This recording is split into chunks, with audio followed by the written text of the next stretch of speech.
सबसे पहले जापान में जिब्रेलिन्स को ऑब्जर्व किया गया था।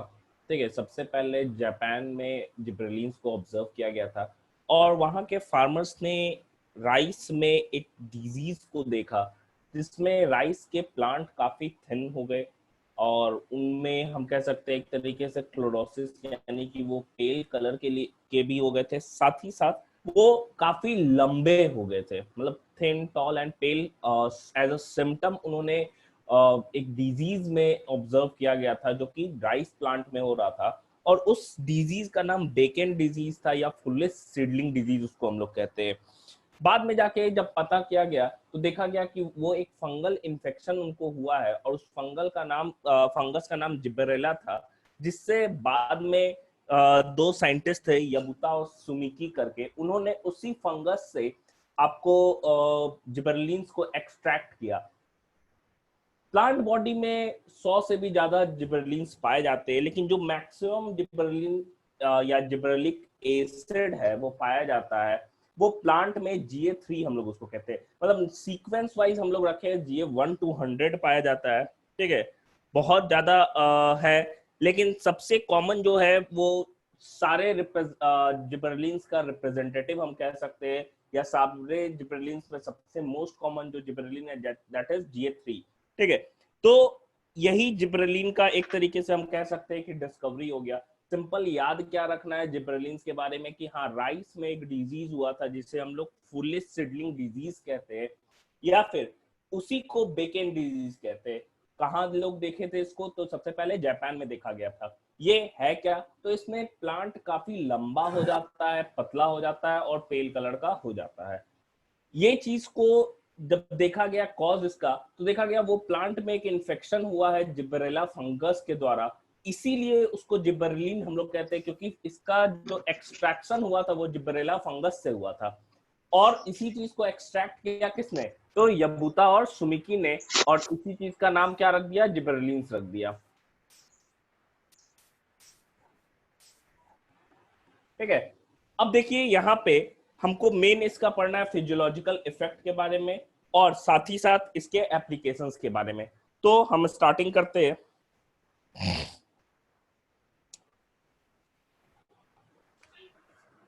फर्स्ट पॉइंट लिखेगा, first of all Japanese Japanese farmers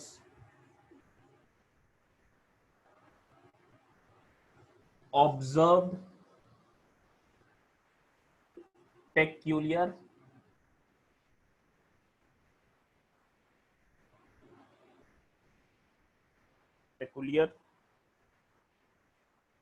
symptoms in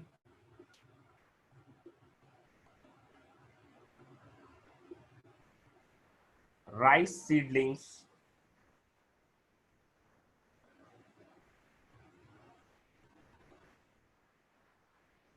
and and called it Bacon disease. Bacon disease या इसी को फुलिश राइस या फुलिश सीडलिंग डिजीज भी कहते हैं।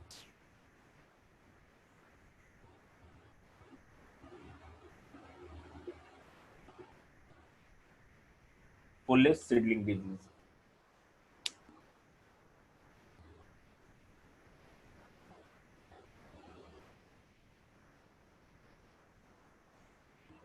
इसमें होता क्या है? तो राइस प्लांट कैसे हो जाते हैं? काफी पतले हो जाएंगे। Rice plant become thin, become thin, pale and tall. Thin, become pale and tall due to infection of due to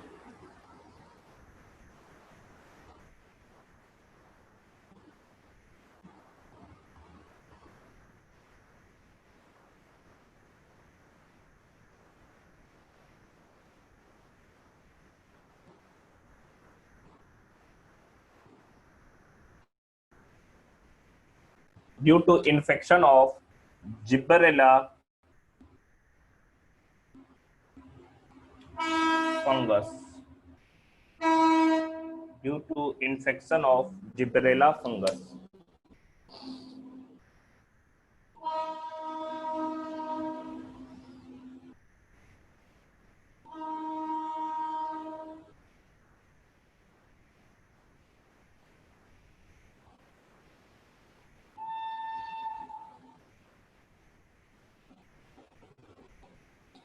इसी के बाद हम कह सकते हैं क्रिस्टलाइजेशन मेथड से जिब्रेला फंगस से यबूता और सुमिकी ने एक्सट्रैक्ट किया जिब्रेलिन्स को, और क्योंकि ये जिब्रेला से एक्सट्रैक्ट हुआ था इसीलिए इसका नाम जिब्रेलिन्स हम लोग रख दिए।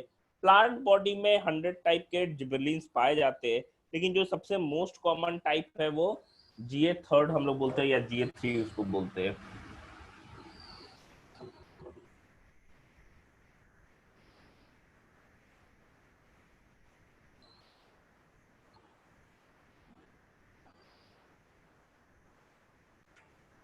नेक्स्ट पॉइंट लिखिएगा, यबूता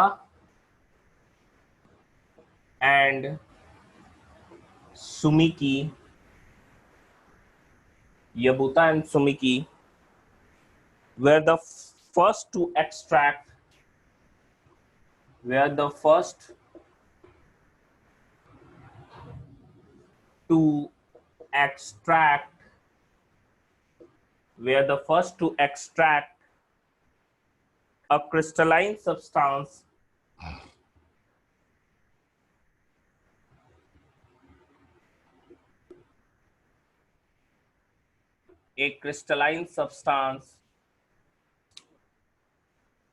from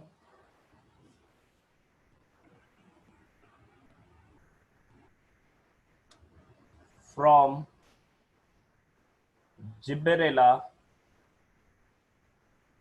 fungus. Gibberella fungus, which they called as, which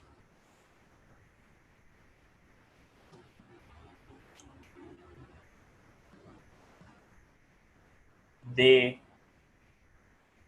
called as gibberellins, which they called as gibberellins.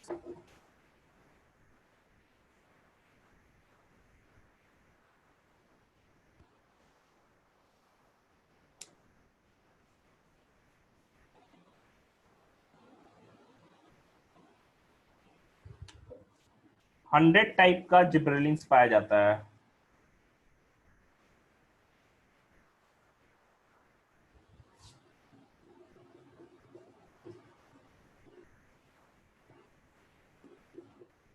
GA1 हो गया, GA2 हो गया, GA3 हो गया, डैश डैश डैश GA100 तक।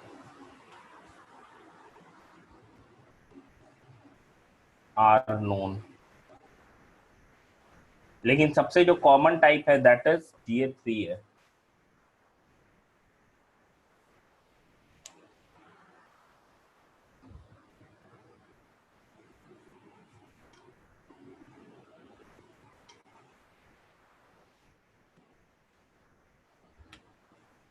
GA3 C19 H26 O6।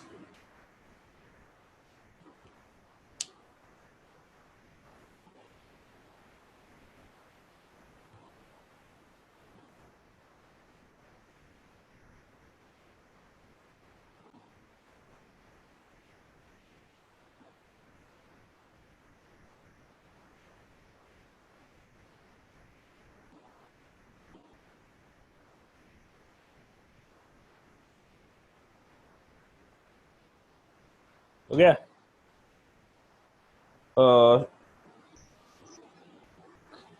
O6 is representative representative of representative of all gibberellins.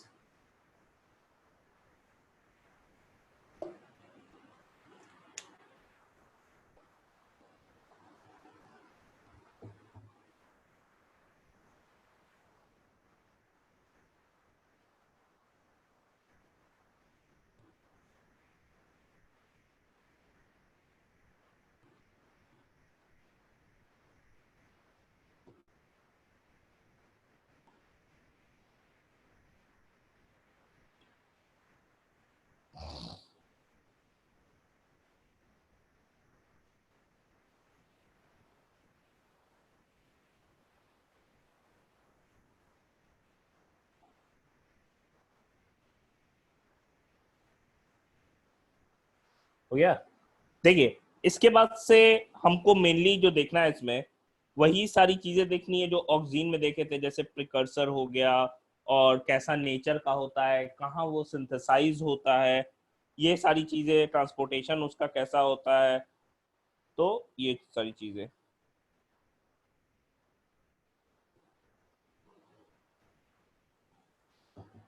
तो अगर मैं प्रिकर्सर की बात करूं, नेक्स्ट पॉइंट करके लिखिएगा, प्रिकर्सर। तो प्रिकर्सर इसका है क्या? वहां पे हम लोगों ने देखा था कि ऑक्सीन्स जो होते हैं वो ट्रिप्टोफन एमिनो एसिड से बनते हैं। ये एसिटाइल कोएंजाइम ए से बनता है, एसिटाइल कोए फ्रॉम प्लांट में एक पाथ होता है जिसे मेवालोनिक एसिड पाथ कहते हैं।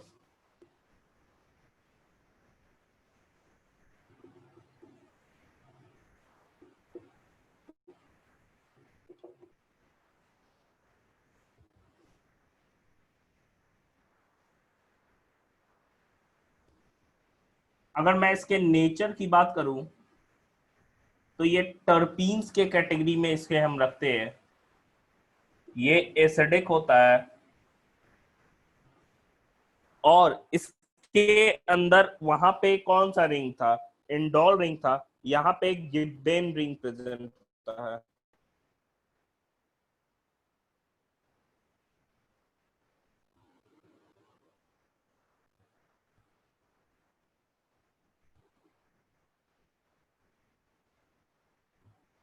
ठीक है, terpenes acidic, having acidic in nature, having gibbon ring, gibbon ring। Gibbon ring की मैं बात करूं तो सिंपल स्ट्रक्चर है इसका।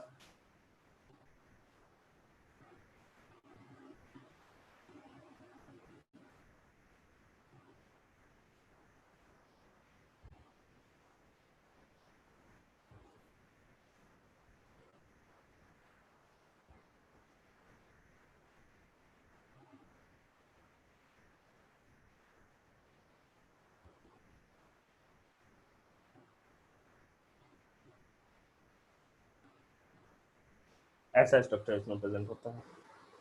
ये गिब्बन रिंग हो गया।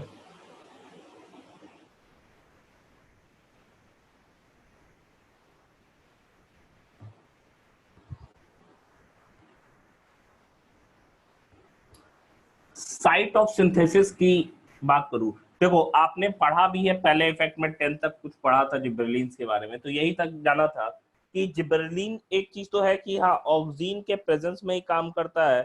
ऑक्सीजन जहां पे पहले से होगा वहीं पे जिब्रेलिन काम करता है। ऐसे ही बिना ऑक्सीजन के वो काम नहीं करता है। ठीक है, बिना ऑक्सीजन के वो काम नहीं करता है। तो साइट ऑफ सिंथेसिस की बात करें, साइट ऑफ सिंथेसिस,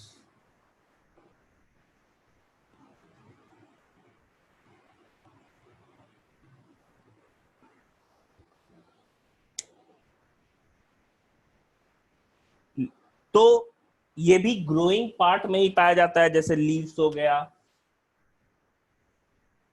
बर्ड्स हो गया, एंडोस्पर्म हो गया, एंडोस्पर्म हो गया, एम्ब्रायो, ये सब पार्ट में ही ये बनता है और पाया जाता है। अगर मैं इसके ट्रांसपोर्टेशन की बात करूं तो इसका कोई स्पेसिफिक पाथ नहीं होता है, ये सारे डायरेक्शन में मूव करते हैं। ट्रांसपोर्टेशन ट्रांसपोर्टेशन इसमें नॉन पोलर होता है, नॉन पोलर, और डिफ्यूसिव होता है। डिफ्यूसिव कहने का मतलब कोई स्पेसिफिक पाथ नहीं है, सारे डायरेक्शन में ये मूव कर जाते हैं।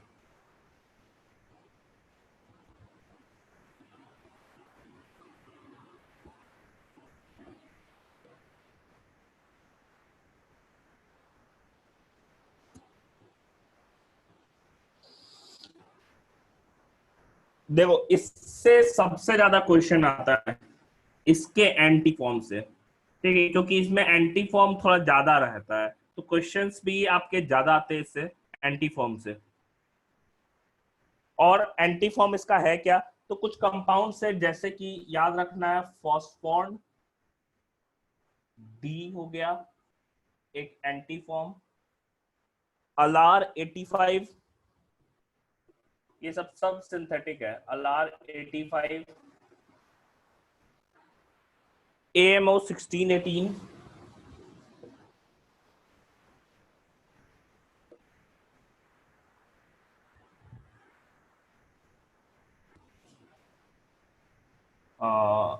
सायोकल B9, B9, और मैलिक, मैलिक हाइड्राजाइड, हाइड्राजाइड। इसमें से कोई भी केमिकल का नाम दे देता है, सारे सिंथेटिक हुए, जो कि सिंपल एंटी फॉर्म। कहने का मतलब हम कह रहे हैं कि जो जो चीजें होंगी जिबरेलिन के कारण इफेक्ट, वो एग्जैक्टली रिवर्स हो जाता है इस सारे केमिकल्स के प्रेजेंस में।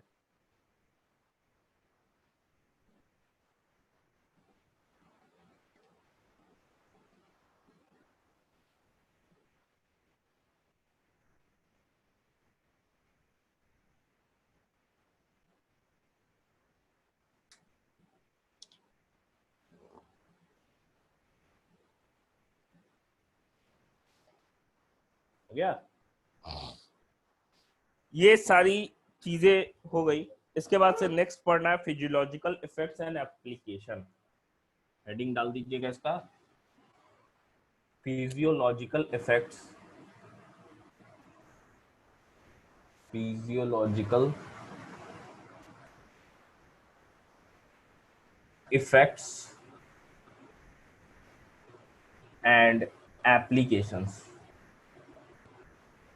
एप्लीकेशंस।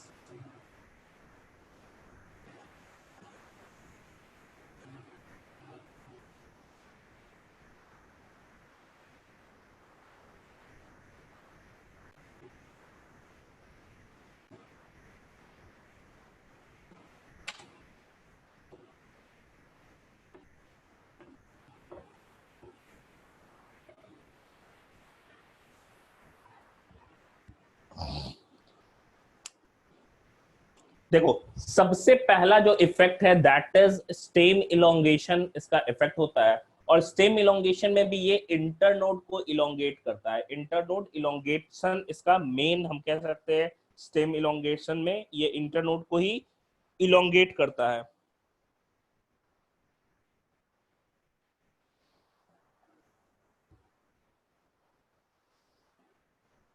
तो सबसे पहला फिजियोलॉजिकल इफेक्ट डालना, स्टेम और internode elongation, internode elongation.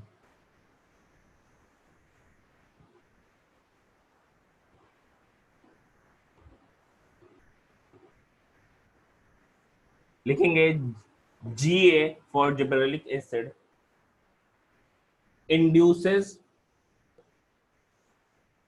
induces internode elongation internode elongation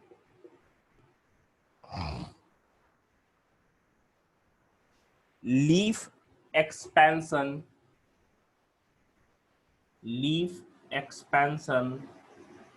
ज्यादातर इसको शुगर केन के केस में हम लोग यूज करते हैं, ठीक है। क्यों? क्योंकि शुगर केन में मेनली तो जितना ज्यादा लंबा स्टेम होगा उतना ज्यादा उसमें जूस होगा, सिंपल सा चीज है। तो स्टेम उसके स्टेम को हम लोग इलोंगेट कर लेते हैं by the spray of gibberellic acid, या हम जिबरेलिन्स कह सकते हैं। And used in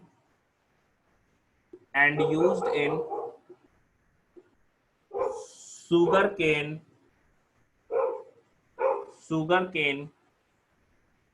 cultivation and used in sugarcane cultivation।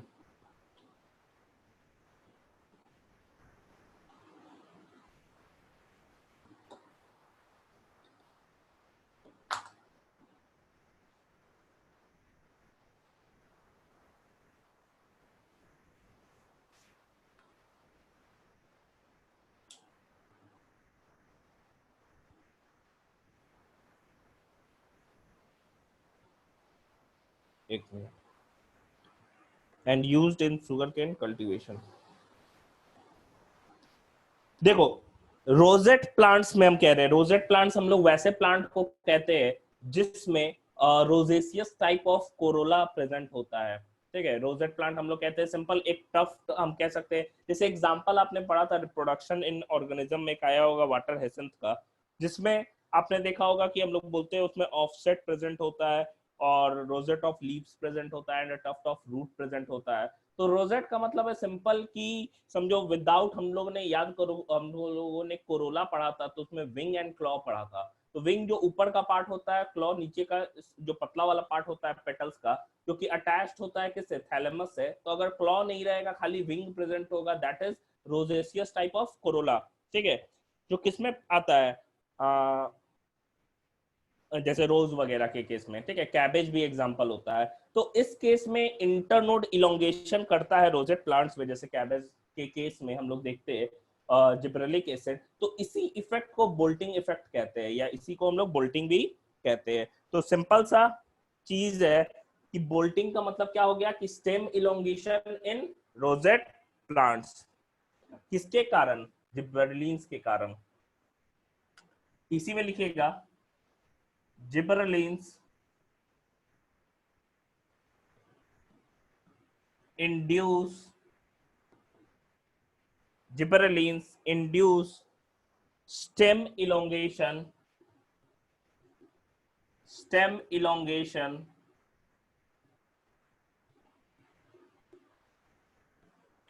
in rosette plants, in rosette plants जैसे कि कैबेज,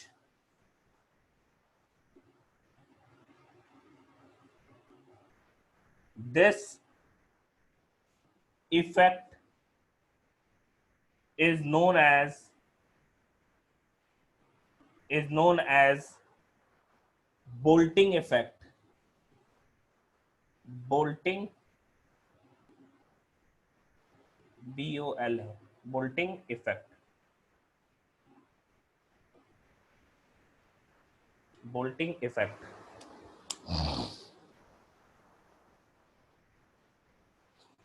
फिर क्योंकि जिब्बरलिस या जीए जो हम लोग बोल रहे हैं सिंपल, ये क्या करता है, इलोंगेशन इंटरनोड का करता है। तो वैसे प्लांट जो कि ड्वार्फ होते हैं उसको इलोंगेट करने के लिए, उसको बड़ा करने के लिए हम लोग यूज करते हैं जीए को या जिब्बरलिक एसिड को।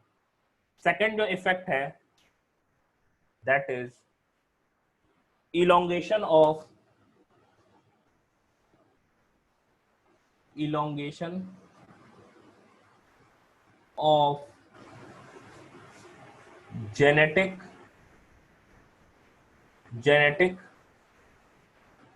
dwarf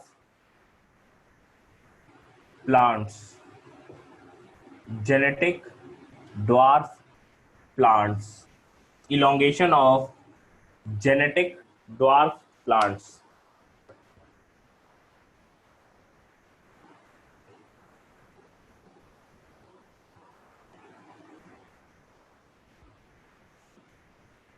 सर हाँ, सर नीचे का छोड़ दीजिएगा।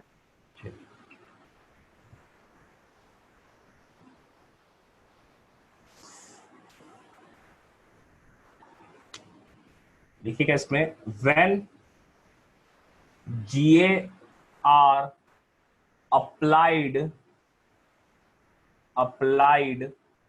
to genetic dwarf plants,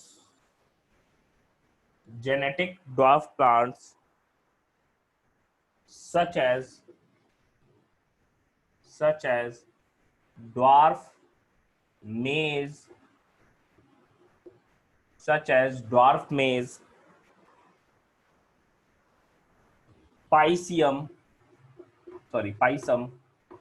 Pisum, and Vicia faba.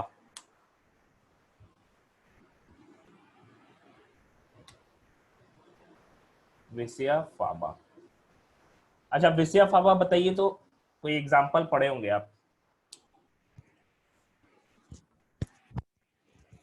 किस केस में?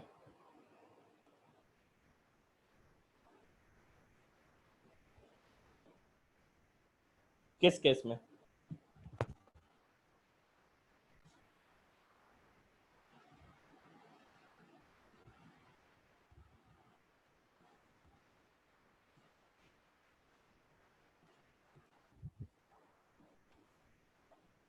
बताइए।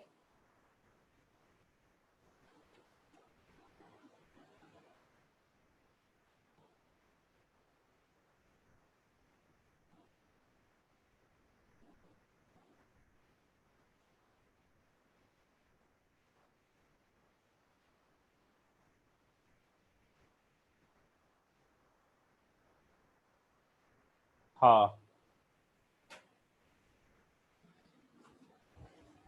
रिकम्बिनेंट डीएनए टेक्नोलॉजी में पढ़ा था। हाँ, फाबेसी फैमिली में होता है, बीन फैमिली में। तो विसिया फाबा हो गया। इसमें जब हम लोग जीए जो ड्वार्फ है, अगर जीए अप्लाई करते हैं, then they become tall, become tall then they become tall।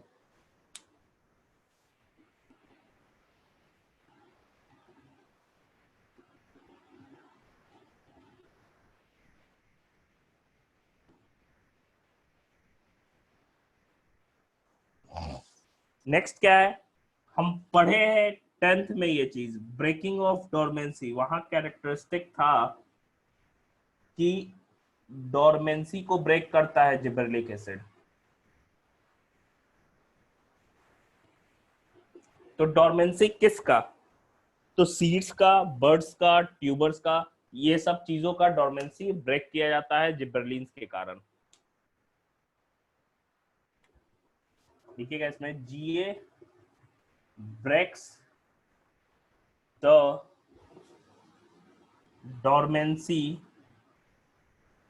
dormancy of seeds,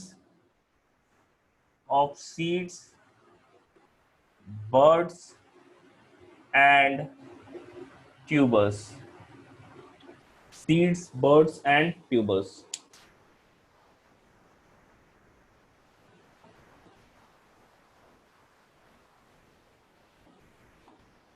next, ये सीड के जर्मिनेशन में, ब्रेकिंग तो किया ही डोरमेंसी को, ठीक है, लेकिन ये जर्मिनेशन में हेल्प करता है। कैसे करता है? क्योंकि जो भी हाइड्रोलाइजिंग एंजाइम है वो जीए के कारण ही क्या होते हैं, हाइड्रोलाइज होते हैं, हम कह सकते हैं, या अवेलेबल होते हैं। जितने भी हाइड्रोलाइजिंग एंजाइम्स है उनका सिंथेसिस, जैसे एमाइलेज हो गया, लाइपेजेस हो गया, प्रोटीएजेस हो गया, इनका सिंथेसिस जीए के कारण ही होता है। तो क्योंकि ये एंजाइम नहीं रहेगा तो जो अवेलेबल फूड है, समझो कि मान लो कि जो स्टोरेज फूड स्टोर्ड है एंडोस्पर्म में या कोटिलिडन्स में स्टोर है, तो वो एम्ब्रायो तक वो फूड पहुंचेगा कैसे? सिंपल सा चीज है, जब तक वो हाइड्रोलाइज टूटेगा नहीं और अवेलेबल नहीं होगा और वो डाइजेस्ट नहीं होगा एक तरीके से, तब तक एम्ब्रायो से एनर्जी को एक्सट्रैक्ट नहीं कर पाएगा और डेवलपमेंट हो नहीं पाएगा। तो सीड जर्मिनेशन में बहुत एसेंशियल चीज है कि जितने भी एंजाइम्स है वो अपना प्रॉपर रोल करे और जो भी स्टोर्ड फूड है उसको क्या करे, डाइजेस्ट करके अवेलेबल करे डेवलपिंग एम्ब्रायो के लिए। नेक्स्ट है फोर्थ फिजियोलॉजिकल इफेक्ट है seed germination. Seed germination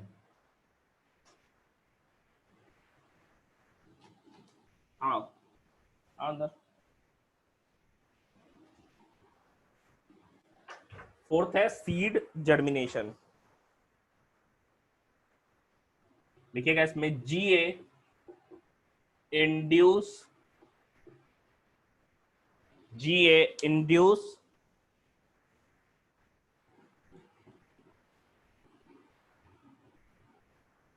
synthesis of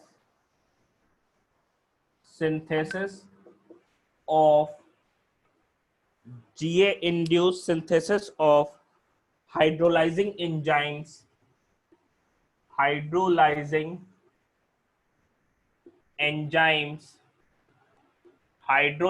enzymes like alpha amylase, lipases and proteases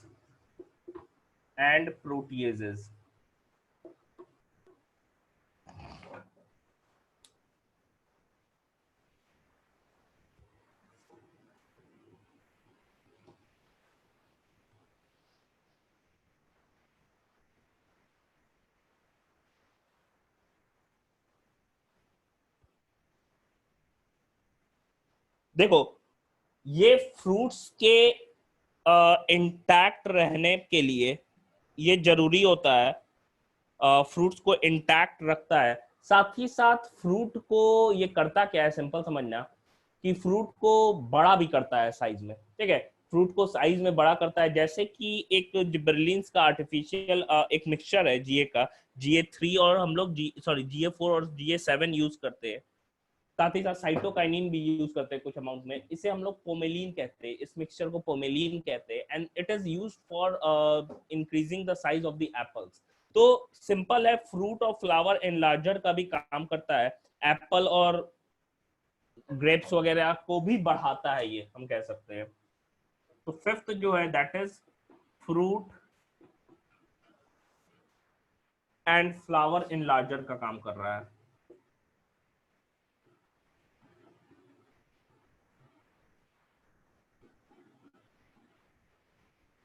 fruit and flower enlarger।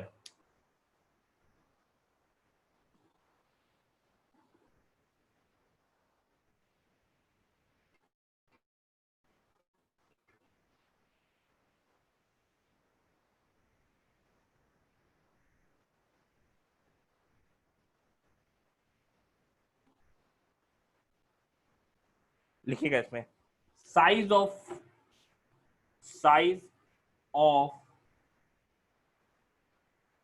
Grep grapes fruit and bunch, fruits and bunch. Simple समझो, bunch भी उसका बढ़ाता है, मतलब समझो कि जो गुच्छा में अंगूर का नंबर है उसको भी इंक्रीज कर देता है।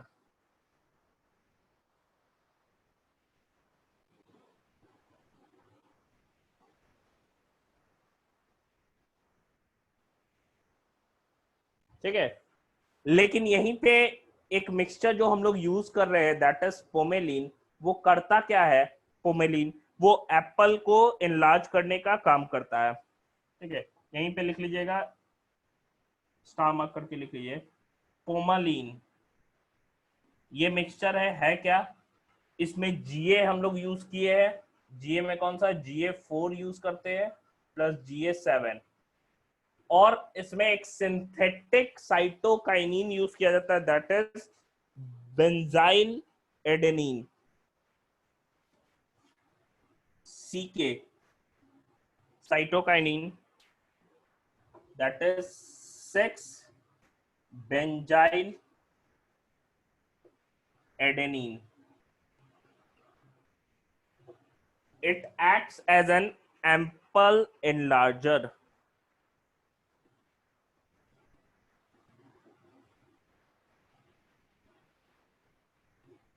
एप्पल एनलार्जर, एप्पल के साइज को बढ़ाने के लिए यूज किया जाता है।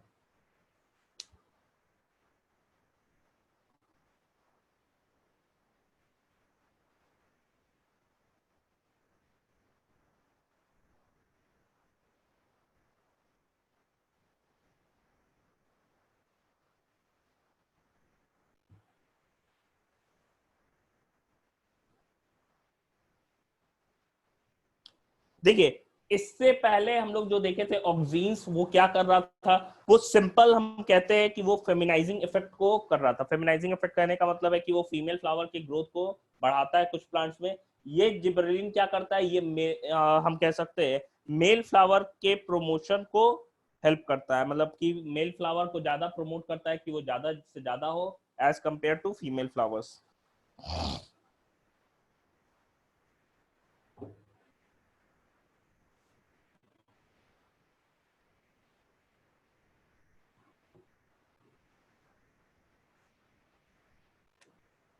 Sixth, promotes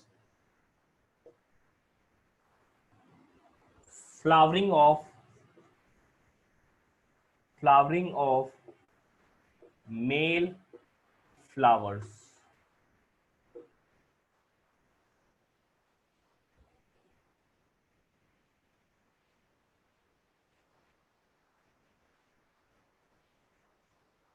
देखिए, इसके बाद से फोटो पीरियोडिज्म हम लोग देखेंगे तो long day plants and short day plants का कॉन्सेप्ट आता है। लॉन्ग डे प्लांट्स और शॉर्ट डे प्लांट्स क्या होता है, सिंपल सा चीज समझना। शॉर्ट डे प्लांट्स कहते हैं जिसमें कम लाइट कंडीशन चाहिए उसके ग्रोथ के लिए, लॉन्ग डे वाले में दिन भर उसको लाइट चाहिए उसके फ्लावरिंग के लिए। तो लॉन्ग डे प्लांट्स में शॉर्ट डे कंडीशंस में, अगर मान लो लॉन्ग डे प्लांट्स वैसे है जिसको बहुत लंबा समय चाहिए लाइट का, तब जाके वो फ्लावर करेगा, लेकिन उतना लाइट उसको नहीं मिल रहा है, तब अगर हम लोग जीए को स्प्रे कर देंगे तो लॉन्ग डे वाले प्लांट्स में जो कि नॉर्मली उसको ज्यादा लाइट चाहिए था, वो शॉर्ट डे कंडीशन में भी क्या कर जाते हैं, फ्लावरिंग कर देते हैं। ठीक है, कब, जब हम लोग उसमें जीए का स्प्रे करते हैं।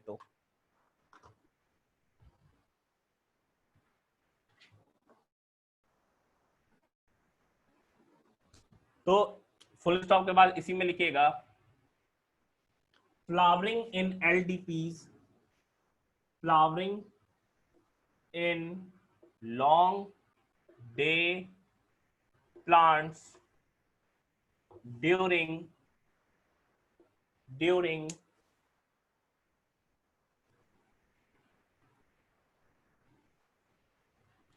short day conditions,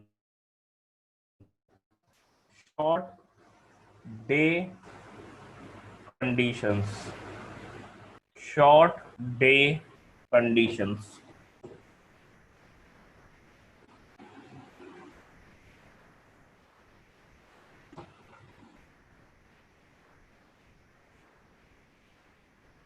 During short day conditions.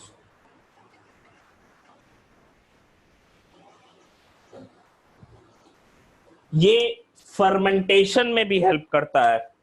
7th लिखिएगा, माल्टिंग प्रोसेस को बढ़ाता है, फर्मेंटेशन को इंक्रीज करता है। In fermentation,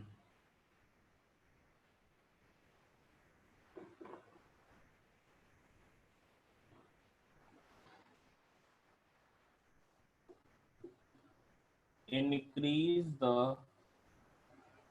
malting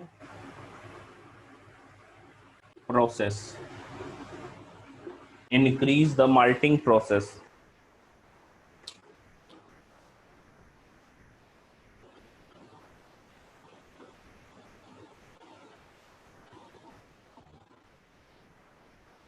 Increase the malting process.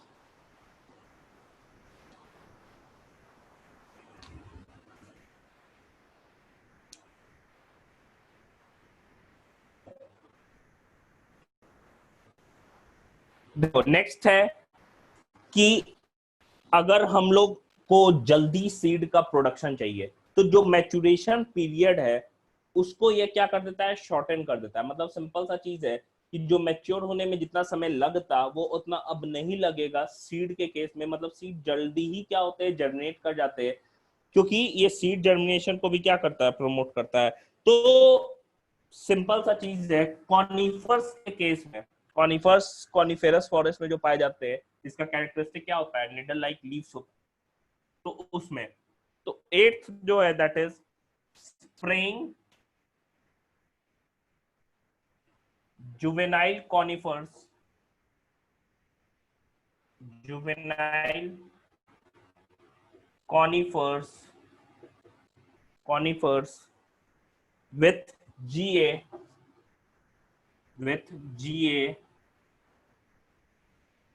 hastens the maturity period, hastens the maturity period, hastens the maturity period, thus leading to thus leading to early seed production, early seed production, thus leading to early seed production.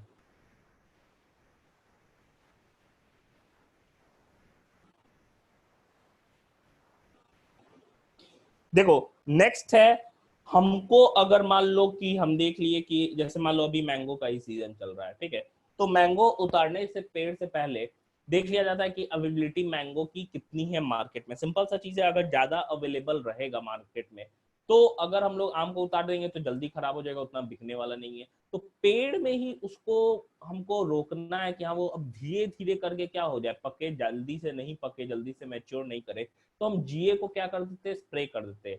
तो वो market period जो है तब तक क्या होगा, तब तक जो अवेलेबल आम है वो बिक जाएगा, तब जाके हम उतारेंगे आम और फिर उसको बेचेंगे। तो सिंपल सा चीज है कि फ्रूट्स को इंटैक्ट रखना है, उसको जल्दी झड़ने नहीं देना है, उसके बुढ़ापे को नहीं आने देना है। तो हम लोग क्या करते हैं, उस पे जिबरलिन्स को स्प्रे करते हैं टू हम कह सकते हैं एनलार्ज द मार्केट पीरियड और टू फिल दैट गैप, ठीक है। नेक्स्ट नाइन्थ लिखिएगा सेनेसेंस, नाइन्थ लिखिएगा सेनेसेंस।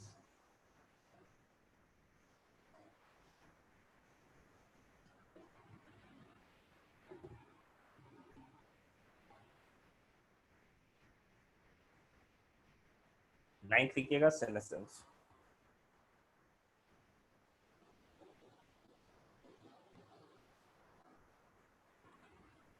डिले करता है सेनेसेंस को, stop. It increases it increases the life of the life of the intact fruits so that their trade period can be so that their trade period can be enlarged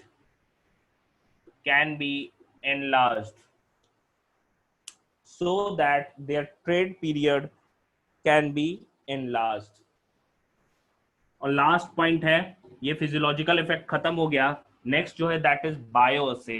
जैसे वहां पे बायोअसे याद रखना है, Avena curvature test होता है और rice root inhibition test होता है ऑक्सीन का। यहाँ पे क्या है, तो यहाँ पे है अमाइलेज टेस्ट हम लोग कहते हैं।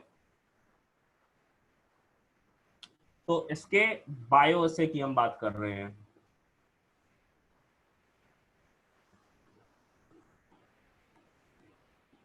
बायोअसे तो दो है बायोअसे। फर्स्ट क्या है, alpha amylase test in barley endosperm, barley endosperm। दूसरा dwarf pea and maize test, dwarf pea and maize test. ठीक है, देखिए तो यहाँ तक।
हो गया।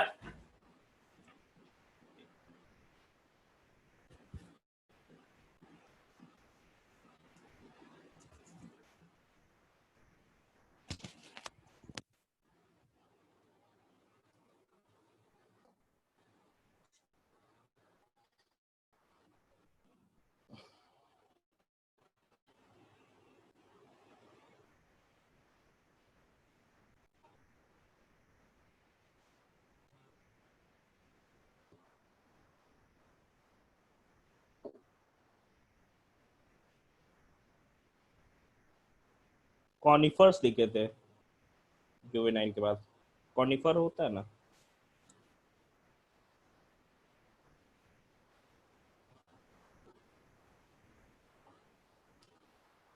चलिए, ये हमारा जिबरलिन्स हो गया।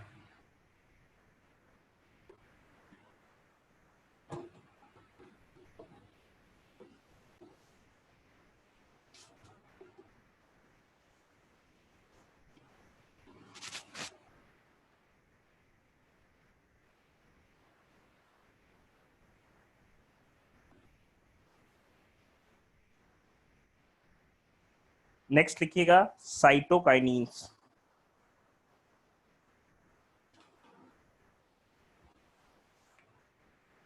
Cytokinins,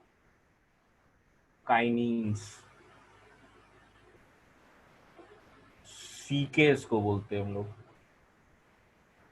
cytokinins.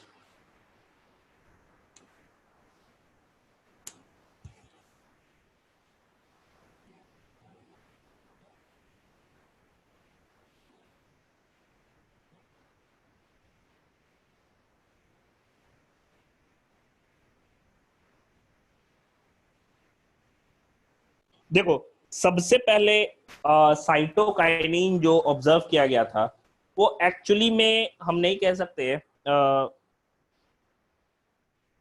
ये प्लांट में नहीं पाया जाता। जो पहला साइटोकाइनिन था उसे काइनेटीन हम लोग कहते हैं, और इसका एक्सट्रैक्शन जो किया था, एक फिश होती है जिसको हेरिंग स्पर्म फिश हम लोग कहते हैं, हेरिंग फिश कहते हैं, उसके स्पर्म से हम लोग निकाले थे एक सब्सटेंस को। ठीक है, उन्होंने मिलर ने क्रिस्टलाइज किया था वो सब्सटेंस को, और उसको काइनेटीन कहा था। क्यों कहा था? क्योंकि उसको वो यूज किए थे टोबैको के कैलस को कल्चर करने के लिए। जब वो टोबैको के पिथ सेल्स को लिए और उस पिथ सेल्स को वो उसमें वो हेरिंग स्पर्म डीएनए डाल दिए, जिससे वो एक्सट्रैक्ट किए थे क्या चीज, काइनेटीन। तो देखे कि सेल काफी तेजी से क्या करने लगा, डिवाइड करने लगा। तो इसी वजह से डिस्कवरी हम कहते हैं, सिंपल कहते हैं, मिलर ने डिस्कवर किया क्या चीज में, तो टोबैको को कल्चर किया। उन्होंने ये देखा कि जो हेरिंग फिश के स्पर्म से निकाला गया है सब्सटेंस दैट इज काइनेटीन, और काइनेटीन ही रिस्पॉन्सिबल होता है सेल डिवीजन के लिए। लेकिन ये काइनेटीन प्लांट्स में नहीं पाया जाता है। प्लांट्स में सबसे पहला एक्सट्रैक्शन या हम कह सकते हैं वो हुआ था मेज सीड से। मेज सीड से निकाला गया सब्सटेंस को that is known as zeatin. जो पहला साइटोकाइनिन प्लांट में पाया जाता है दैट इज जियाटिन, जो कि मेज के सीड से निकाला जाता है। ठीक है, ये फर्स्ट नेचुरल साइटोकाइनिन था। क्यों? क्योंकि ये प्लांट से निकाल रहे हैं हम लोग। कोकोनट मिल्क भी साइटोकाइनिन लाइक एक्टिविटी को परफॉर्म करता है। सिंपल और कोकोनट मिल्क को हम लोग यूज करते हैं किस चीज में? टिश्यू कल्चर में, क्योंकि उसमें साइटोकाइनिन का अमाउंट काफी ज्यादा होता है, जिससे सेल्स डिवीजन या सेल डिवीजन बहुत तेजी से प्रोमोट किया जाता है। देखिएगा इसमें पहला point, cytokinin cytokinin was discovered by was discovered by Miller when he was working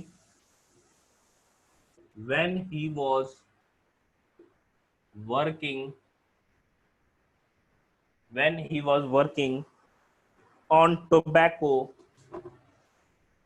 on tobacco pith culture pith culture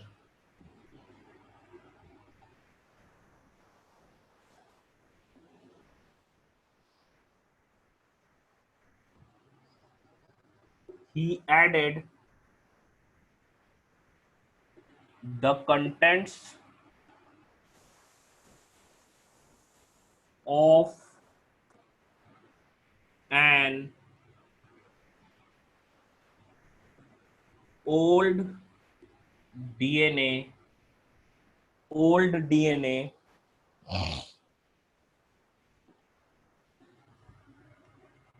herring fish sperms DNA herring fish sperms DNA to the culture medium to the culture medium to the culture medium and observed that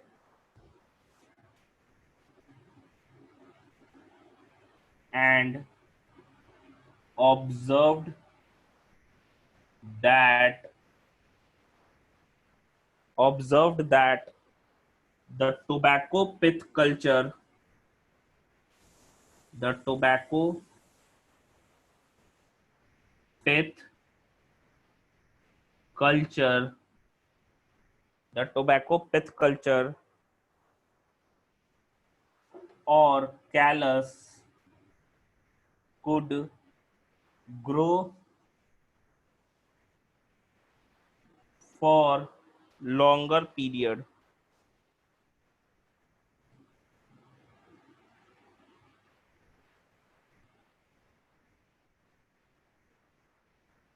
मतलब जरूर ये substance उसके growth को promote कर रहा था। Growth कैसे हो रहा है? तो उसमें सेल डिवाइड कर रहा है। ग्रोथ तीन तरीके से होता है, cell division, cell differentiation and cell enlargement.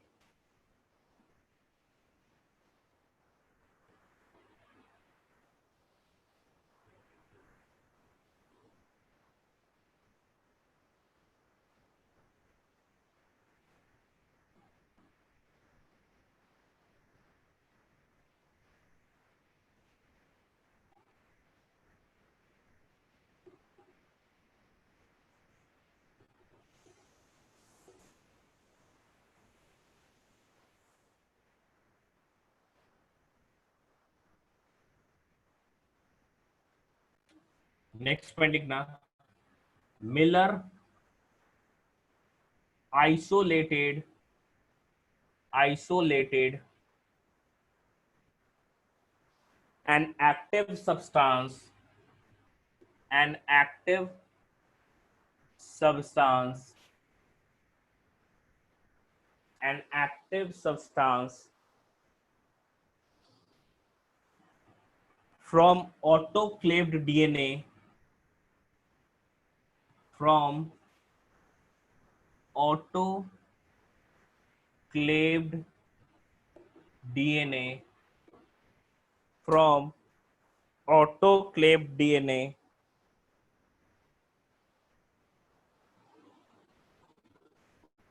from herring sperm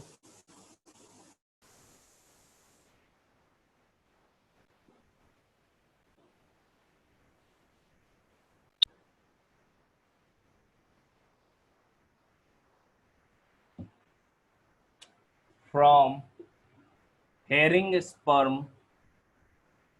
herring sperm autoclave DNA का मतलब होता है कि स्पेशली आइसोलेट किया गया स्टरलाइज कंडीशन में डीएनए को हेरिंग स्पर्म से which stimulated which stimulated which stimulated cell division cell division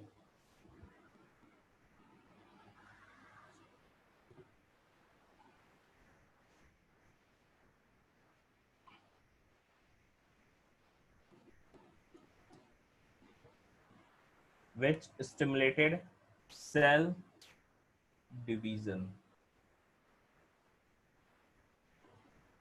ठीक है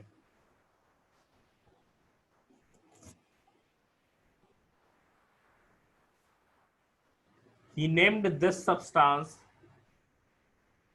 he named this substance as kinetin as kinetin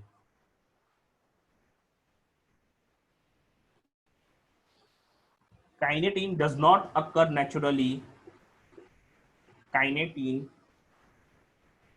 does not occur naturally in plants in plants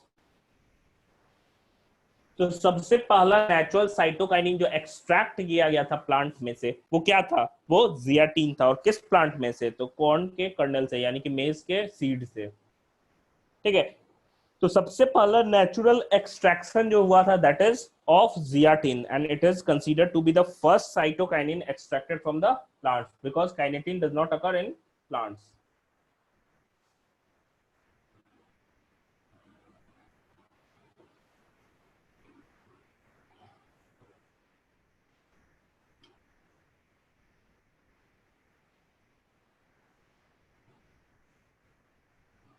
Saturday को sorry Sunday को transport in plants में का test है याद रखिएगा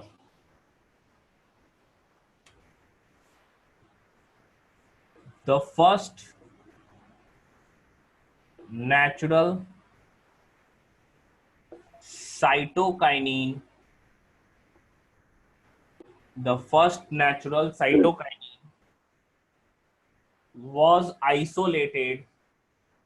was isolated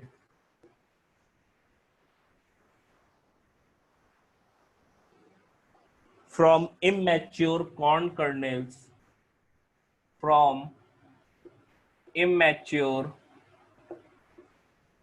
corn kernels corn kernels कहने का मतलब corn grains कह रहे हैं and named it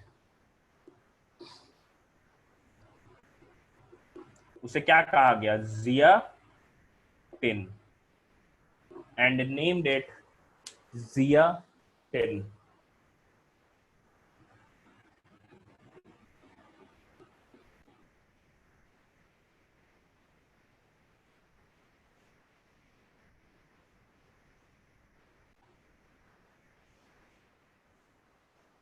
and named it zeatin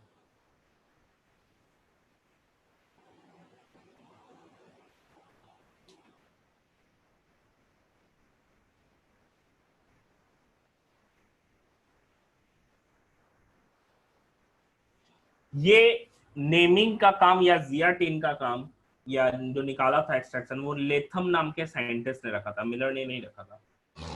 Latham.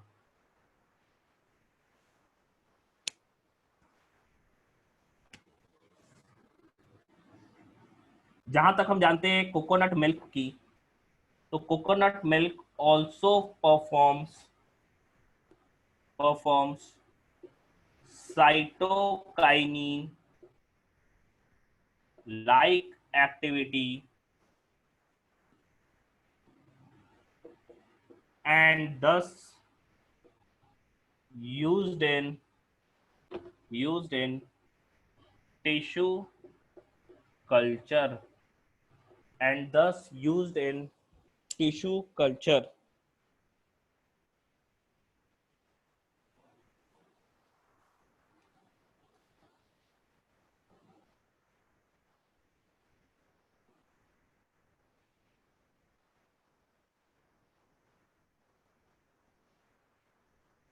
अगर मैं इसके नेचर की बात करूं तो ये अल्कलाइन सब्सटेंस होता है। देखेंगे cytokinin is a derivative derivative is a derivative of adenine base of adenine base of adenine base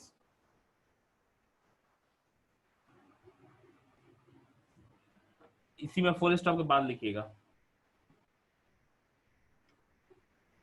adenine क्या है, प्यूरीन है कि पिरिमिडीन है?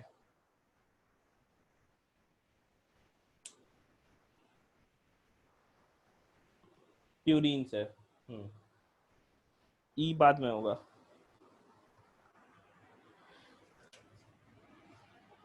तो अल्कलाइन प्यूरीन डेरिवेटिव है।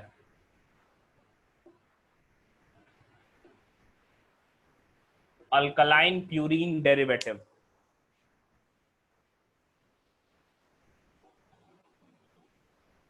अगर मैं साइट ऑफ सिंथेसिस की बात करूं, सबसे ज्यादा सिंथेसिस जीए का कहां पे होता है, तो पॉइंट दे के लिख लीजिएगा, साइट ऑफ सिंथेसिस तो रूट टिप्स में। साइटोकाइनिन का साइट ऑफ सिंथेसिस क्या है? Root tips. ग्रोइंग पार्ट में भी होता है, growing parts also synthesize CK, लेकिन मेन जो साइट है दैट इज रूट टिप्स।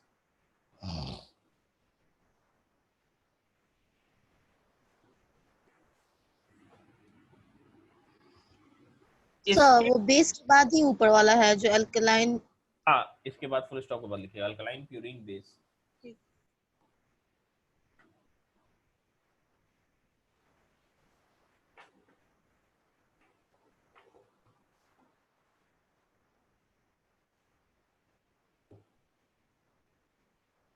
अगर मैं प्रिकर्सर की बात करूं इसके, तो प्लांट में प्रिकर्सर इसका एक एमिनो प्यूरिन या फिर हम टीआरएनए आपने पढ़ा होगा, एमिनो प्यूरिन या टीआरएनए जिसे हम ट्रांसफर आरएनए भी कहते हैं।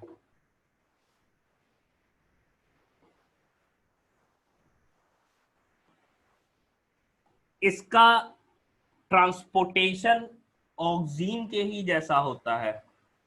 Next point, transportation. तो इसका जो ट्रांसपोर्टेशन होता है that is of oxygen type, that is polar and basipetal.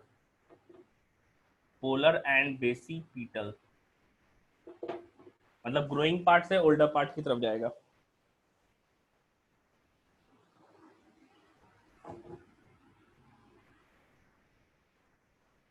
Main इसकी एक्टिविटी क्या है, सेल डिवीजन को ये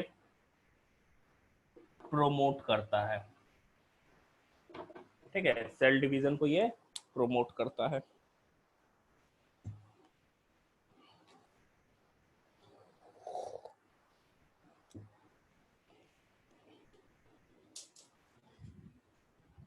हो गया।